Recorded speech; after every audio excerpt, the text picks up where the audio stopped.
الفرقان، فرقان کہتے ہیں وہ چیز جو خود حق کا معیار ہو، کسوٹی ہو، فیصلہ کن ہو، اس کو فرقان کہتے ہیں۔ تو فرمایا تبارک الذی، تبارک الذی کا کیا مطلب ہے؟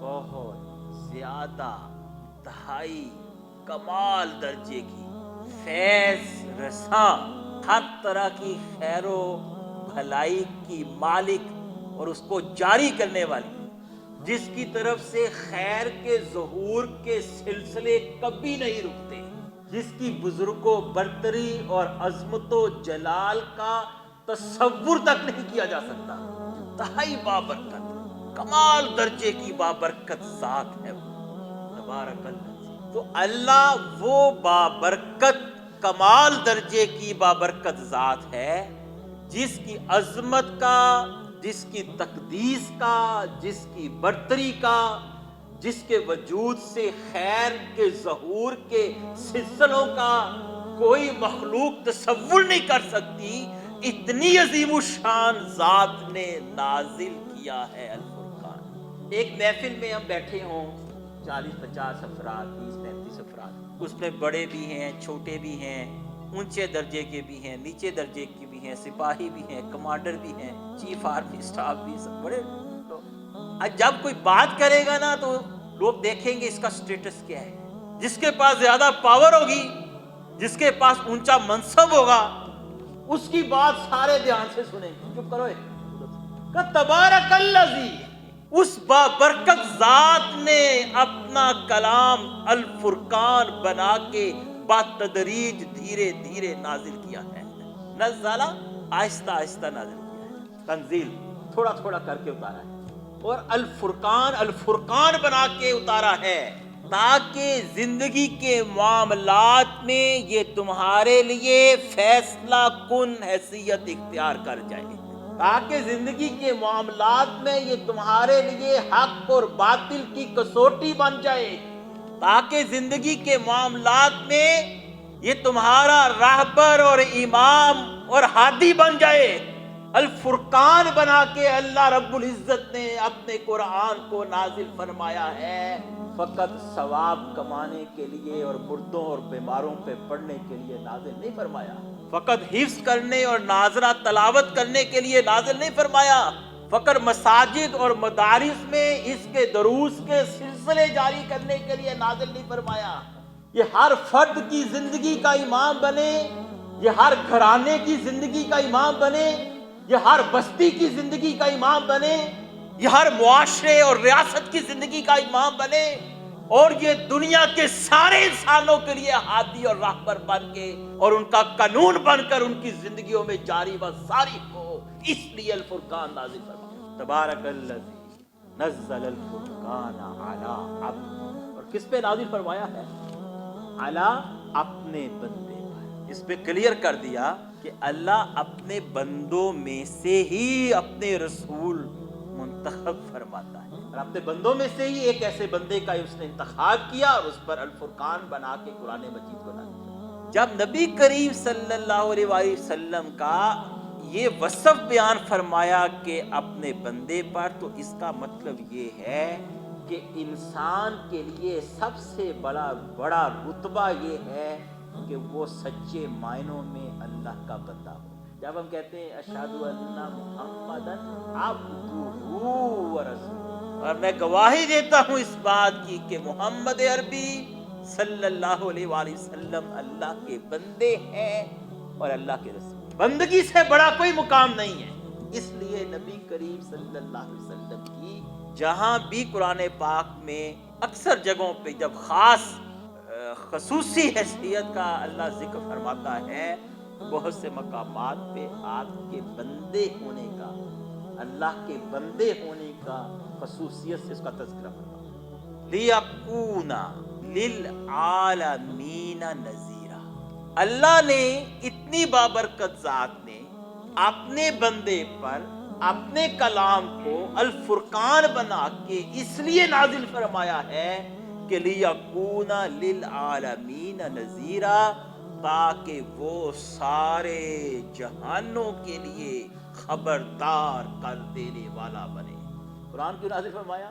کہ اس کے ذریعے قیامت تک کے سارے انسانوں کو خبردار کر. اس میں ختم نبوت کا مفہوم بھی شامل ہے کہ نبی کریم صلی اللہ علیہ وسلم کے بعد کوئی نبی اور رسول نہیں آئے گا.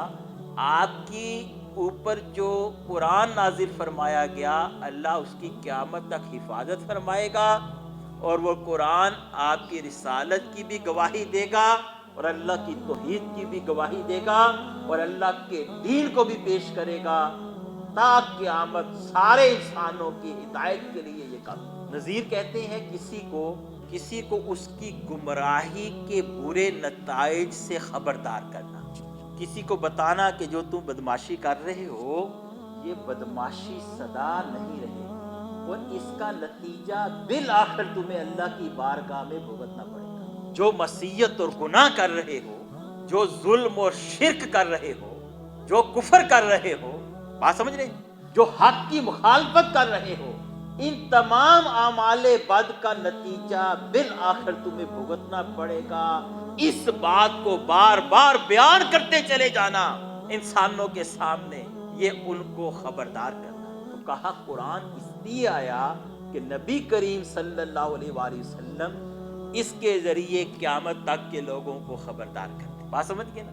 نبی کریم صلی اللہ علیہ وآلہ وسلم کی وفات کے بعد ان کی امت کے ذمہ ہے کہ وہ اس قرآن کے ذریعے اپنے دور کے سارے انسانوں کو خبردار کرنے کی کوشش کریں. یہ اس کا مطلب. فرمایا الذی، وہ جو بابرکت ذات ہے وہ کون سی ذات ہے؟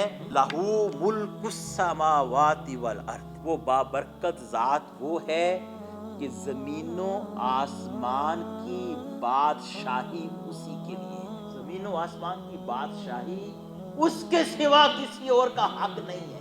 زمین و آسمان کا بادشاہ بھی وہی ہے اور بادشاہی کا حقدار بھی وہی اکیلا ہے.